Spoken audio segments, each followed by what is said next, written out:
How to raise a support ticket on ipshopy. Step 1. Visit ipshopy.com and navigate to the business sector. Step 2. Click on the sign in button within the business center. Step 3. Enter your registered email address and password. Then click login to access your seller dashboard. Step 4. Open the raise ticket section. From the left hand menu of your dashboard, select raise ticket. Step 5.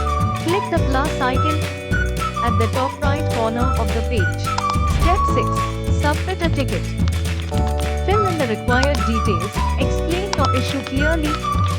Click the Choose File button and upload an image or file. And click Submit. You're done. Your ticket will be sent to the support team and you'll get a response shortly. Thank you for watching. Don't forget to subscribe to ipshopy for more tips, tutorials and seller updates.